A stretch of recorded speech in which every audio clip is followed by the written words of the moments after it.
Hi, folks. Welcome to the Getting Your Edge podcast. My name is Dennis. And hi, I'm Judy Gratton. And we're here to help you right-size your home and your life.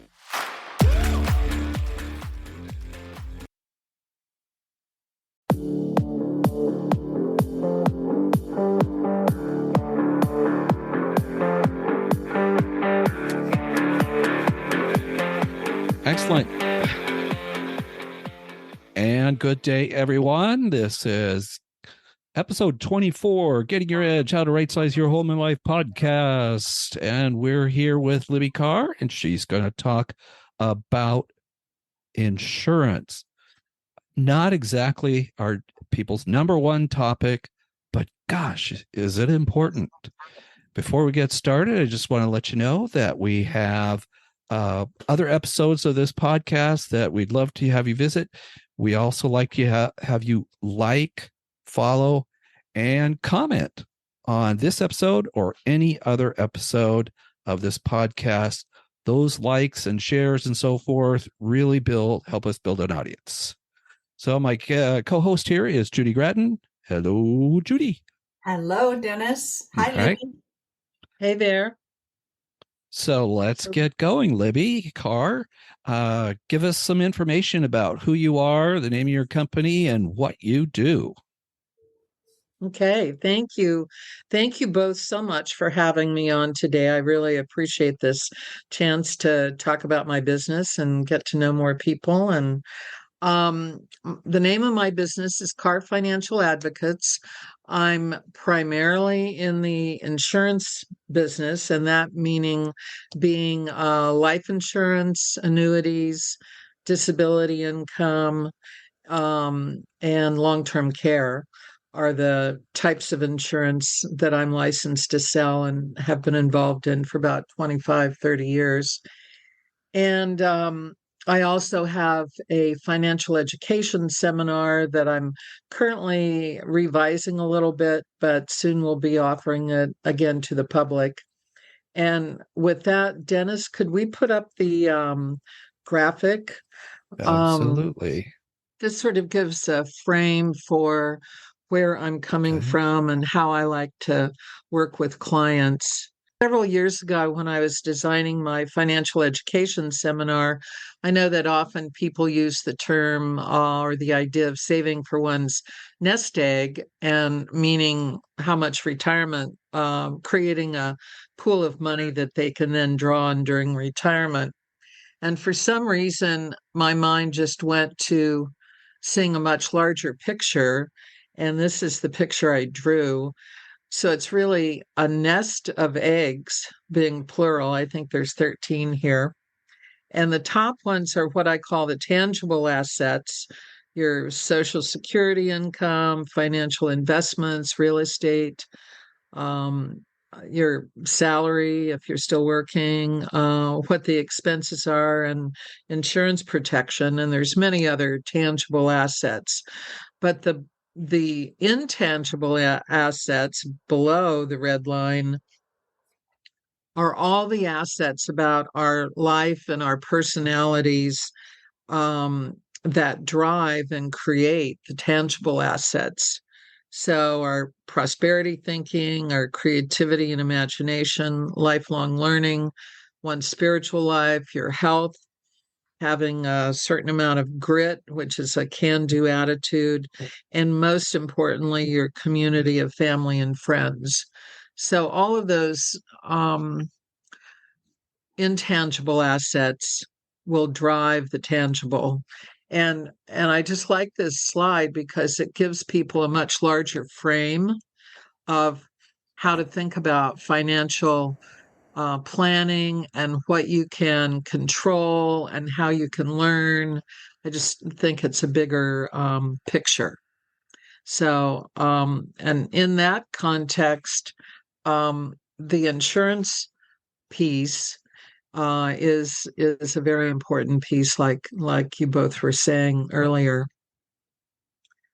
I specialize probably most primarily in life insurance, and would be happy to answer questions maybe I think Judy has some questions for me, and I'll talk about that in general. Right. Well, I mean, I think most people, when they think of life insurance, they think of a policy that will protect their loved ones when they die, and that the older they get, maybe they don't need it as much, but and maybe that they can't even get it. So, what types of life insurance policies are available? We're talking primarily right now to people who are considering downsizing. So, let's say 50 years old and up. What kind of, if you don't Right. have one, and or maybe you want to make sure you have the right one, what kind of policies are we talking about here? So, in general, there are two major categories of life insurance: cash value and term insurance. And insurance companies also sell another type of contract called annuities.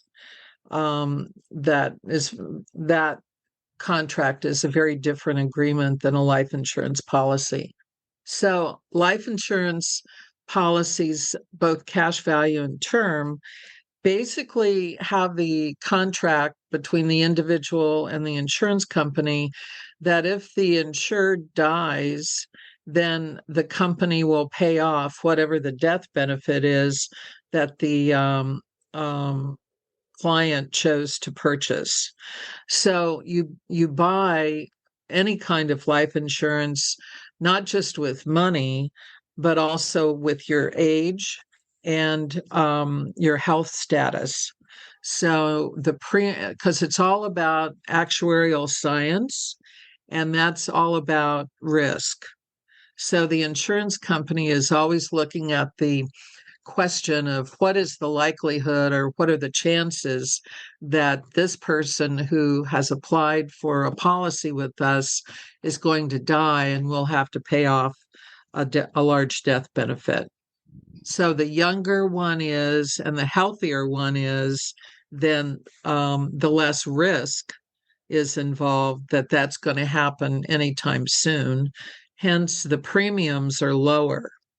Mm-hmm. So that can be very significant. In general, term insurance, which promises to stay level for a certain length of time, the term, is less expensive by about 2.5 times than cash value insurance. And there's universal life is the most popular type of cash value insurance, and it builds cash over time with a part of that higher premium going into the account value of the insurance policy. So it's like a An automatic account that savings account that you're creating that the policyholder has a legal right to borrow from if you needed to. And then of course it's wisest to pay that cash value back after your emergency is over. But a life insurance policy, either one, can be a tremendous tool to create to protect one's assets, to protect your family, and to create much more diversification than you would have otherwise. Because if you need money and you just basically have your 401k and an IRA, if you need money, then you're going to be liquidating some of your stocks, and that will affect those portfolios. And you just have a way to pad and protect those assets if you had some emergencies come up. are you talking about just the cash policy? Or are you talking about a term policy as well? Well, there's a fairly new type of strategies that apply to both term and cash value policies that a few carriers, not all carriers or insurance companies I call carriers, issue. But one of my favorite companies, for example, is North American. And you can have either a term or a cash value policy. And if you have long-term care issues or a critical illness, you can get an advance against the death benefit. So if you had a policy with a death benefit of 500,000, well, they would do an assessment of what is your issue at the time that you want some money out of it, and it could range anywhere from 5 to 24% of the death benefit that you could just take that money out of the death benefit and use on your expenses. And is that unlike tied to your age at all, or is that just comes with the policy if it something comes with, happens? by Yeah. and large, it comes with the contract. Okay. Right. It comes with any of the term or long-term care or cash value policies that they would issue, providing your health is minimally positive. If you're Mhm. really very unhealthy, then you'll be rated and you'll be paying higher premiums, and then they do not provide this rider of critical care and chronic illness riders. Okay. But their top three categories of health underwriting are preferred best, preferred, and standard, and then whether or not you're a smoker or non-smoker. So if you're in one of those categories, these are free riders that come with the contract with North American and a few other companies as well, but it's not across the board. So that's Question, Libby. been a development that I like a lot. Question is, so at the time you purchase the policy, they're evaluating your health. Is that what we're saying? Yeah, in general, with a life insurance policy, you are going to get a health rating classification, and the company will pay for a health exam, and one of our companies, paramed companies, will come out to your house and take a health history and maybe blood sample and urine sample. We'll do the labs and send that information into the company, who will say, okay, Mr. Smith, we will give you a rating of X based on your health exam and other information about you.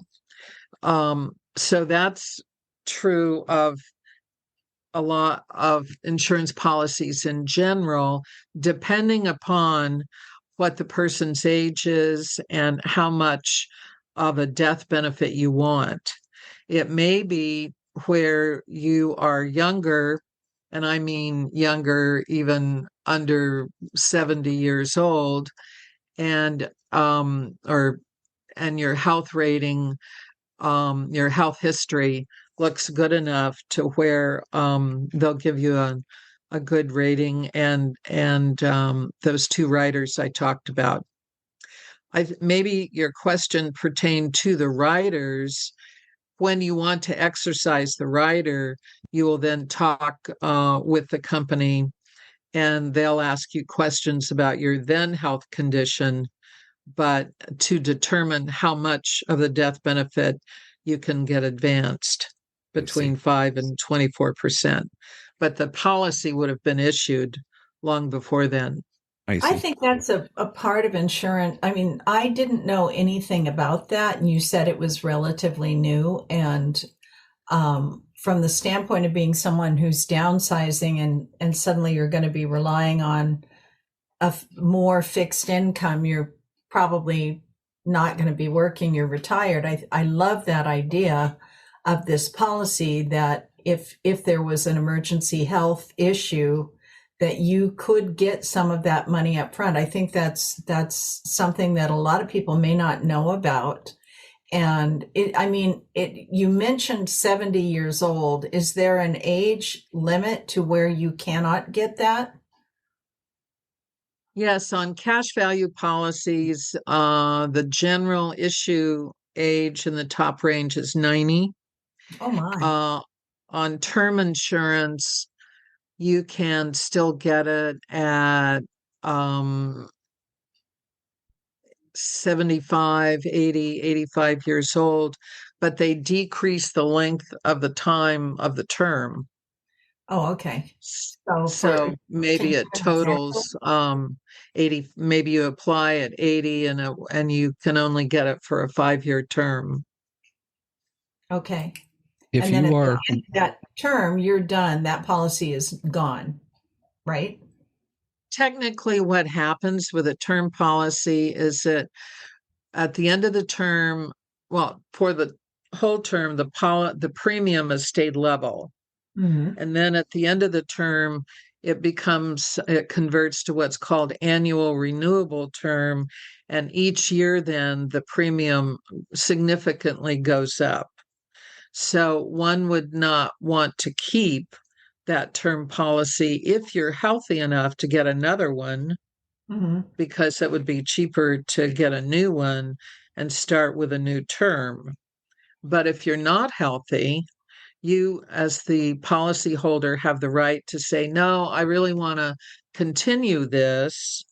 And even though it was only a 10-year term and I'm going to be 80 years old, but I've got cancer and I don't think I'm going to last much more than a year, you might go to your beneficiaries and say, hey, let's all pony up to pay the premium, because it's going to be 4 or 5 times more of what you were paying before.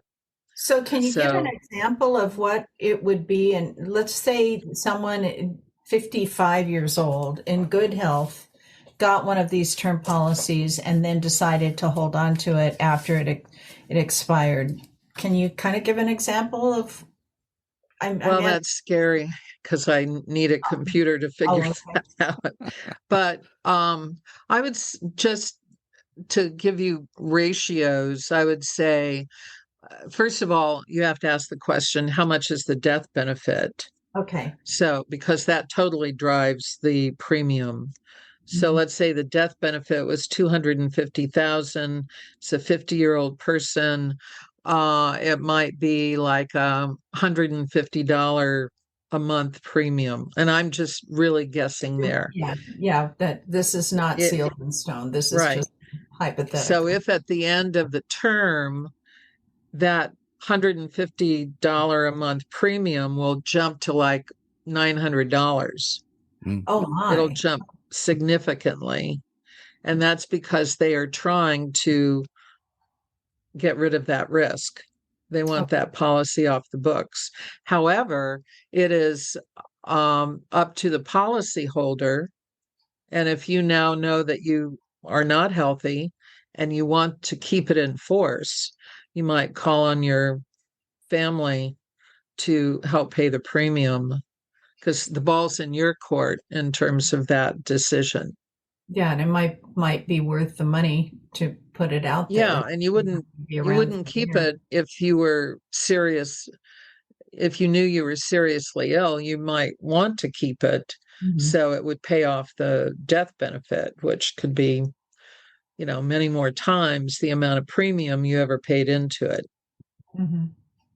Libby, So Libby, I wanted yeah, to go back to the borrowing against your policy, because if you do pull some money out from that death benefit, are you required to pay it back until you die, or is your benefit reduced at if you did die?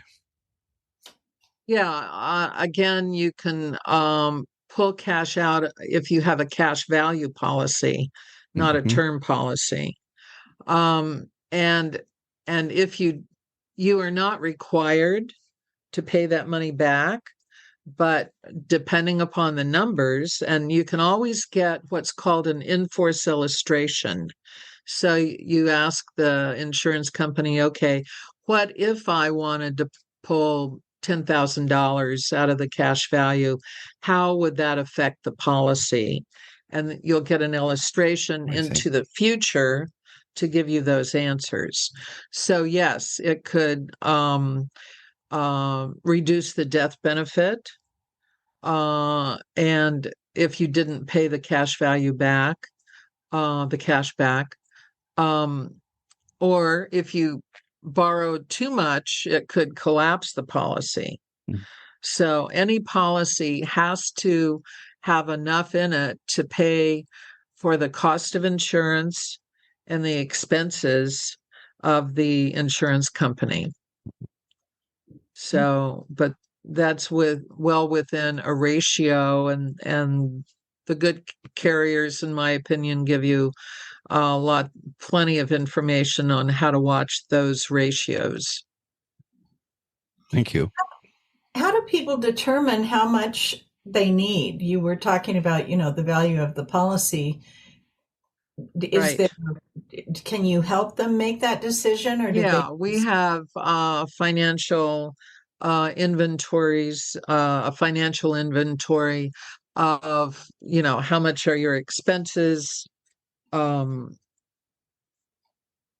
much is your mortgage, how old are you, a whole list of questions, doing an inventory, and then will come up as a number as to what is your monthly nut, if you will. And then maybe you'll use a multiple of 5 or 10 to say, okay, I really need a $500,000 or $1 million death benefit to take care of my survivors in the style to which they've become accustomed, or whatever style you want them to become accustomed to. You mentioned annuities. Can you explain the difference? But I mean, is that something you should consider in lieu of a life insurance policy, or in addition? Yeah, there's a lot of interesting differences between the two contracts. First of all, an annuity, unlike a life insurance policy, is not health related at all, nor is so you don't buy the premium with your health. It's really a very flexible savings vehicle when you want to diversify your savings.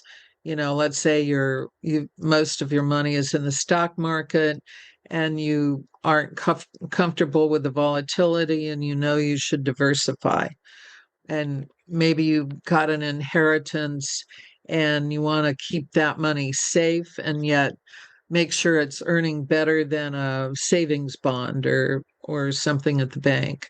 So you could purchase a single lump sum annuity and you just sock it away, and then it can grow again by there are what we call an indexed annuity, like there's an index life insurance policy.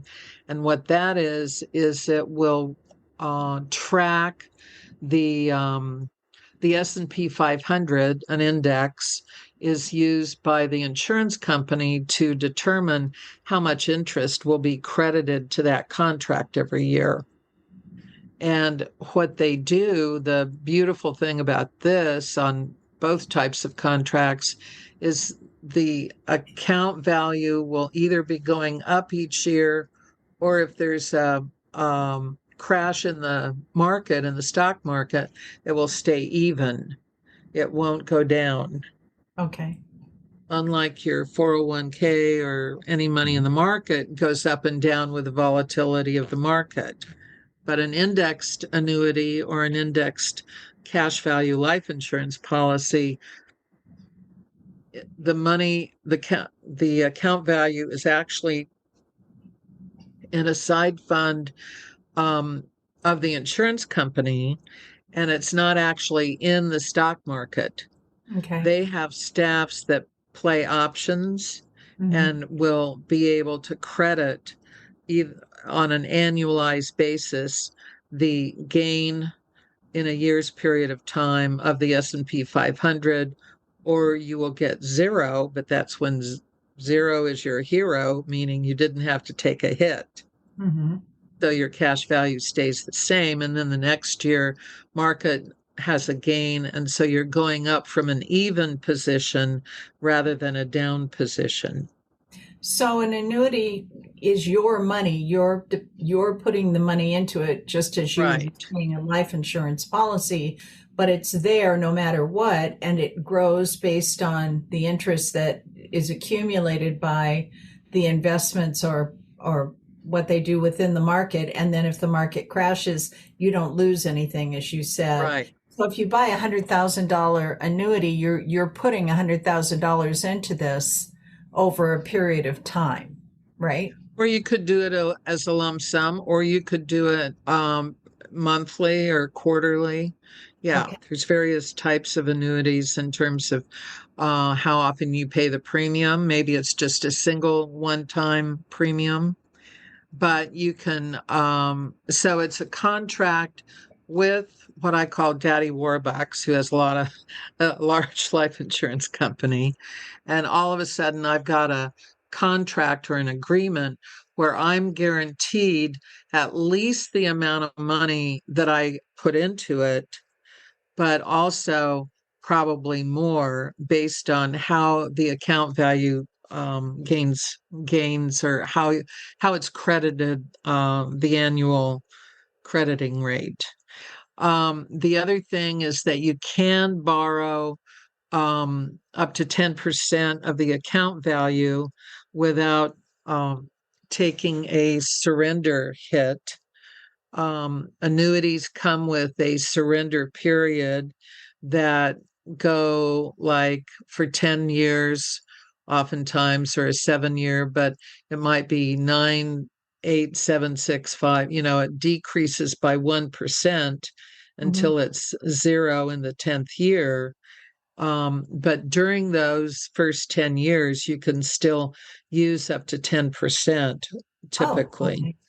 And at that And zero that's point, are you expected to pull that money out of the annuity then?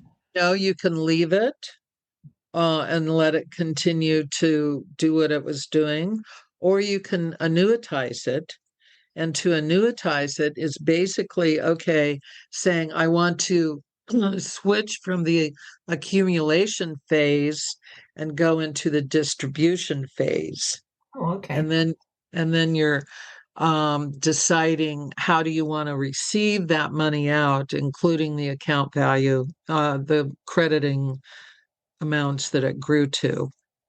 So if someone had an overriding health issue, they might want to consider doing an annuity instead of a life insurance policy because that health piece of it is not a piece of the puzzle, Right, and they still over a period of time be able to generate income for when they're gone or even before, more so right, than a term policy or okay. right. So it's just another tool that is, certainly worthy of being aware of. And getting back to the concepts that I showed at the first slide, is the name of the game is diversification. Mm-hmm. I never say to clients, oh, you shouldn't be in the market. What I do say to clients is, in my opinion, you should not be 100% in the market. Mm-hmm. And there's an old financial um, planning formula that is very simple, and that is to take your age that you are and subtract it from the number 100. And the answer is how much money you might want to consider having in the market. So Mm-hmm. if you're 50 years old, of your assets, you might want to keep 50% in the market, but then as you age, that number is going to go down. And it's all based on the theory that if there is a major market correction, you're going to have fewer and fewer years. You'll have less time to get that money back. Okay. And So, but with insurance, um, it's either protecting your other assets, or providing income for your loved ones and in some cases yourself, like the writers I talked about. And an annuity is simply another form of a savings vehicle that has a lot of flexibility to it. Libby, if you take money out of your annuity, are you hit with a capital gains?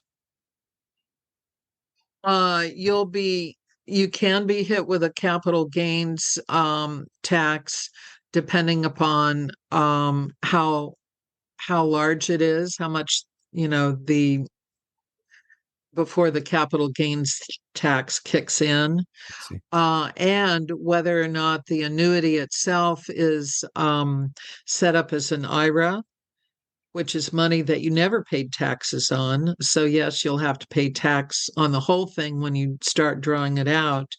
If it's set up with after-tax dollars, where it's not an IRA, it's just a plain old annuity, then you'll have to pay tax on the amount of the gain only, not the principal.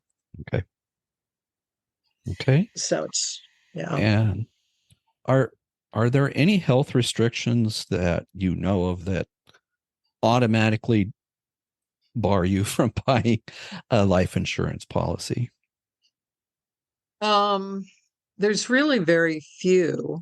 I mean, if you're diagnosed with a current case of cancer, that might knock you out of the park for a while.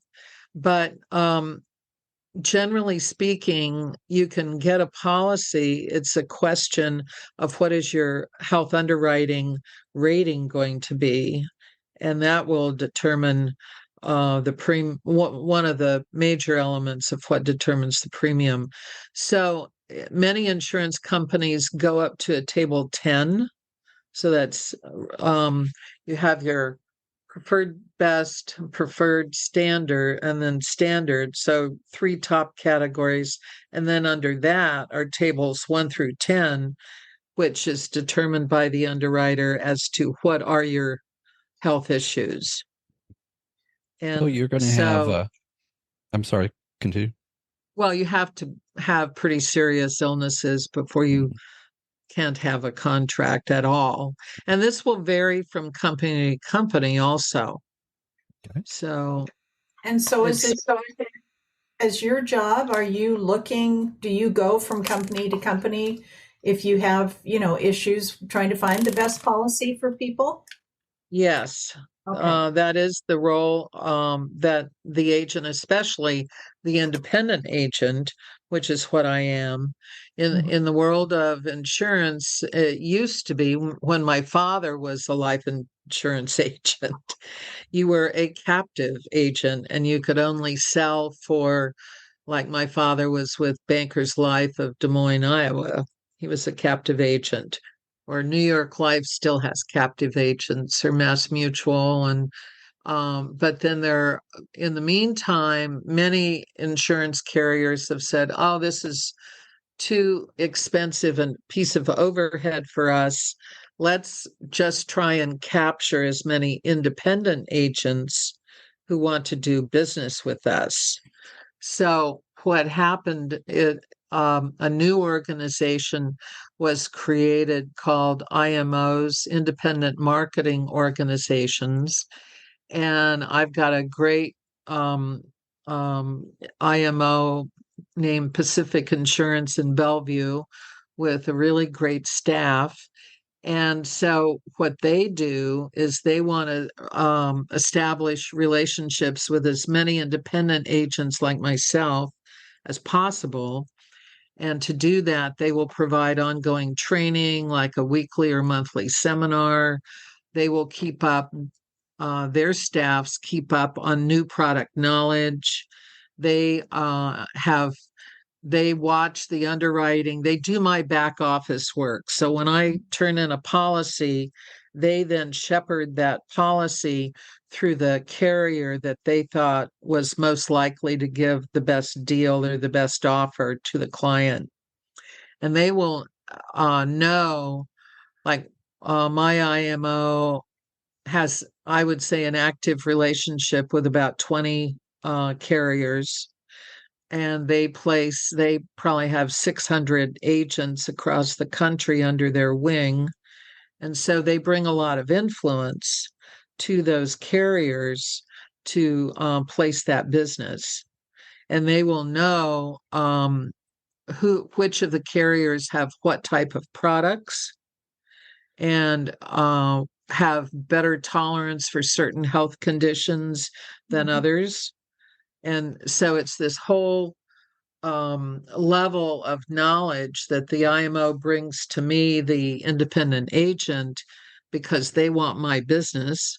And then they can say, okay, I think there's three or four companies that your client would do well with, but let's go in this order because this one's going to be the very best, and so on and so forth.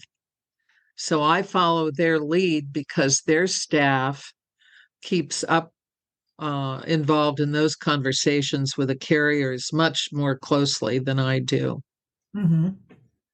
So people should make sure that they're asking for an independent agent, or asking that question, are you an independent? It's kind of like when we work with lenders, you can go to the bank and you get what the bank has to offer. But if you go to a mortgage broker, you have suddenly access to different programs. And it's exactly that same model. Same right. sort of situation. Okay. So Right. it's important to ask if you were an independent. You think most people are, but there are still some that are not. Yeah, there's still some large houses. And oftentimes when I'm competing against another agent, or they've bought a policy in the past from, let's say, a New York Life, that premium, is going to be higher than what I, as an independent agent, could get for the very same death benefit, and so on and so forth, because they've got to cover a sales force with certain income guarantees. As an independent agent, you don't get anything that way. I know how that feels. Probably like a real estate agent. Well, that brings up the question then, Libby, how, for all this work you do, how do you get paid? I'm paid by the carrier, so I get a commission based on the policy, and that's all figured into the expense of the policy. So over time, the client is paying my commission, but it's all done through the carrier, and I'm paid when I place the policy and it's gone through underwriting and it's sealed deal. Mm-hmm.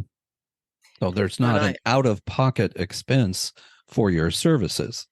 No, there's no expense either for me per se, or for the health exam.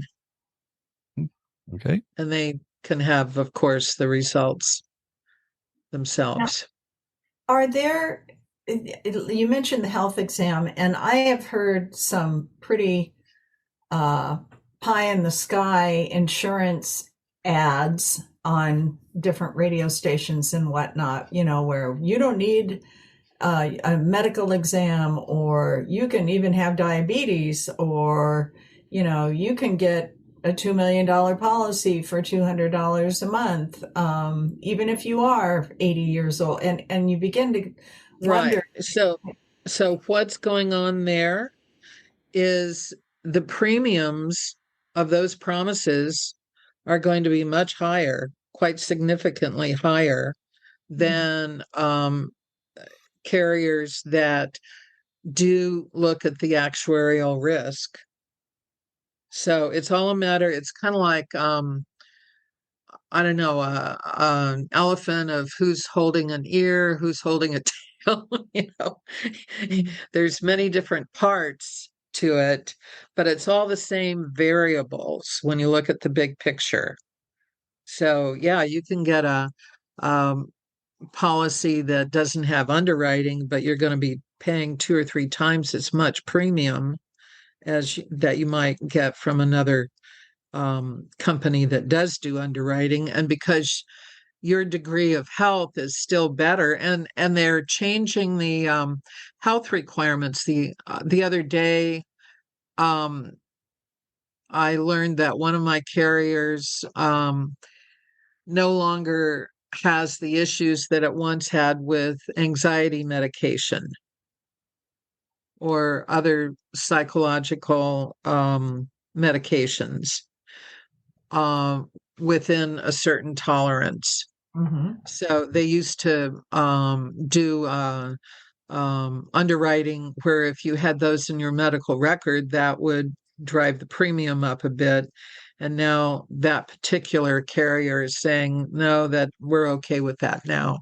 So things change like that. And that's a very good example of why I depend upon my IMO in Bellevue, is that Lauren and the other staff members there keep close track and have very active relationships with those underwriting staffs. And I know at least in the state of Washington, we have a very robust insurance commissioner's office that, from the standpoint of title insurance, I know that it is monitored very, very closely. Does the same thing follow suit with? Yes, we're under the insurance commissioner's jurisdiction.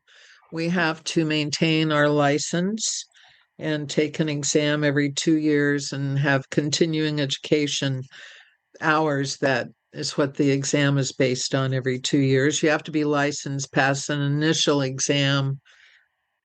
But you also to get your insurance license. You can't give someone a deal in insurance. No. Because the insurance commissioner, if it's anything like what they do with title insurance, there's very strict guidelines as to, everybody is going to get a fair shot at it, no matter who you are, what you're doing. So right, I as an agent don't have any ability to just arbitrarily say, okay, your premium is going to be such and such because I think you're such a wonderful person. Right. No, that whole premium setting is based on your health, your age, and what that underwriter determines it to be. Now, my IMO can sort of influence their decision making in terms of, let's see what we can do for this person, as opposed to another company that may have no flexibility. But that's coming from the IMO's point of view and not that individual with the agent. The only way I, as the agent, can influence that is how much of a death benefit do you want? Mm-hmm. We can move that up and down, and that will very much influence the premium. Mm-hmm. So the first thing that we always want to know is, I get an illustration done, or I do on a term, I can do an illustration comparing for 4 different death benefit levels. I take that specific person with age such and such, and then I have the software spits out a matrix of different levels of underwriting, and you can see the annual premium and the monthly premium for each of the levels of death benefit. Mm-hmm. And that'll give you an idea as to how much of a policy you want. And then you can just extrapolate that into the cash value by multiplying the figure by 2.5 or 3 times. Mm-hmm. And so when does the exam occur? After that initial process, or? Yeah. So the first conversation would be with me and the agent and the client. And we would get a ballpark idea as to how much of a death benefit. We might look over some illustrations, and then I would say, okay, the first thing we need to do is find out from the carrier what their offer back to you is going to be. So to do that, we have to get the paramed exam done and a health history. So I make the appointment. The examiner comes out to their house most often, does the exam. That goes back to the company, and in a week or so, I have what the company's offer is. Okay. And then we can get specific. Okay. Are there any other types of customization that can be done to a life insurance policy beyond having that piece that in some instances you could draw from it if you had a health emergency? Right. Anything else? So these are called riders, RIDERS. Some you can have a child rider. So if the parent gets insured for your child, I think under 18, for a very small amount, you can have a child insured. Another one is a rider to waive the premium during a period of disability.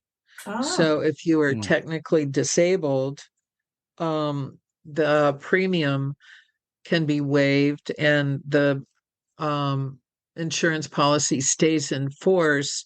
And then when you can start paying premium again, you don't have to catch up what you didn't pay when you were ill. So those are two examples of riders. Okay.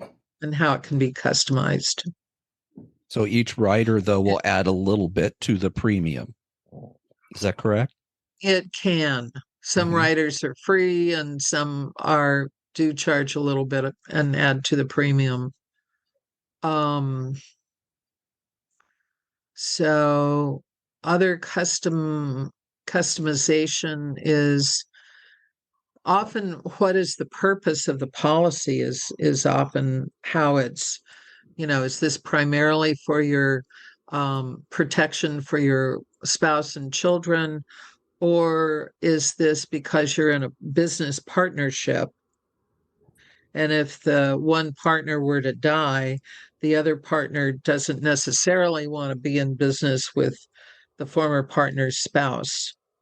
So a life insurance policy will pay off the community property claim of the surviving spouse. And that's something that's important for people to understand. And you mentioned it to me, and I can't remember how you said it the other day, but there can be three different parties to a life insurance policy. There are always three different parties. There's the owner, there's the insured, and then there's the beneficiary. Oftentimes, the owner and the insured are one and the same person, but they don't have to be. But the beneficiary always has to be somebody else. Can you have more than one beneficiary? Oh, yes. You can have equal parts of, your 4 children. You can have an organization or your church or a nonprofit. And then you can change your beneficiaries as often as you wish with a phone call to the insurance company. Okay. Cool.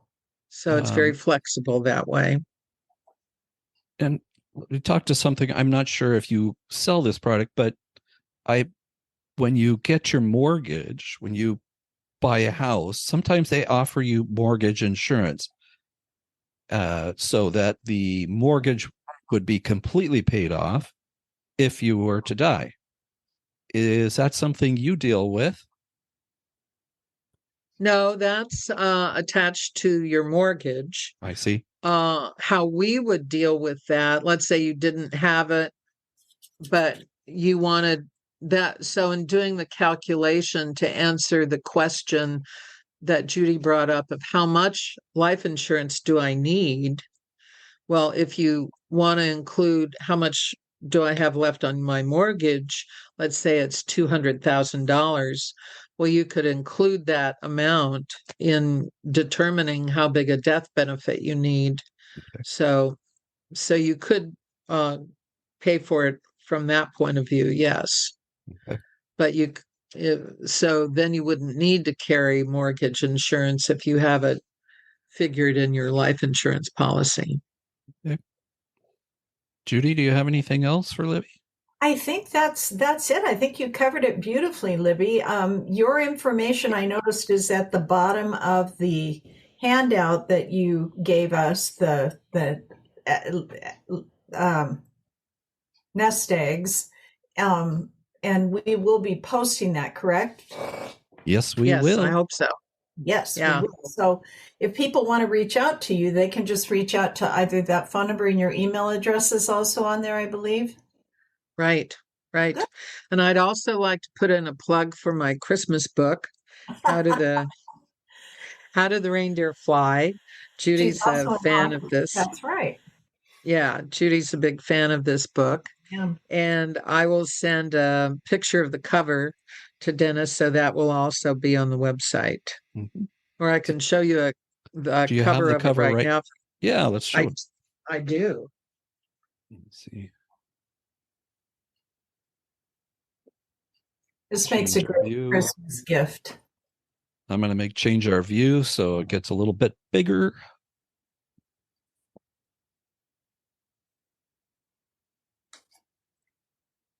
So it's a shiny cover, so it's got a glare to it. But How Do the Reindeer Fly, which came about because I served for about 6 years as Mrs. Claus, and a lot of kids asked us that question. Hey, So thank you so much, Libby, for coming. you're welcome. Thanks for having me. We really appreciate all this information. Well, like we said, we will have a transcript of this with the podcast, and we'll have your information. I'll have images that will have your information on it as well. And that's about it. Judy, do you have anything to add before we sign off on our 24th episode? No, we're almost up to a year, I believe. Well, right. Yeah. And I think your podcast is just fantastic. I've listened to a number of the sessions, and you've done an excellent job providing a wide variety of information. Life changes that I think is excellent information at any stage in one's life here. I'm kidding. I agree. Yeah. And I think we're at a year, Dennis. 24, two a month. Yes. So would we need to go to 26? 26? 12 months. Oh, you're absolutely right. This is, wow. A year goes fast when you're having fun. This is the 24th. This is the 24th. Yeah, you are 1 year anniversary for your 1 year birthday. Very good. Yay to us. That's all. Yeah, please, anyone who wants to work with me, just give me a call, or if you're interested in my financial education seminar, I'd be happy to talk to you about that. And of course, my Christmas book. All right. I have a website by that name. And thank you. Yeah. Thanks, Libby. Thanks, Judy. And thanks for all our listeners for joining us for Getting Your Edge, How to Right Size Your Home and Life podcast. And we hope to see you in the future. This will be up on our YouTube channel as soon as possible, as well as the audio that you can find on Spotify, or Apple, or anywhere else that you get your podcasts. Okay, that's it. Bye-bye. Thanks so much. Bye-bye. Thank you.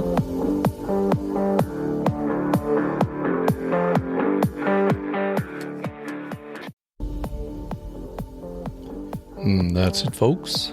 Thanks for listening. And stay tuned for future episodes wherever you get your podcasts.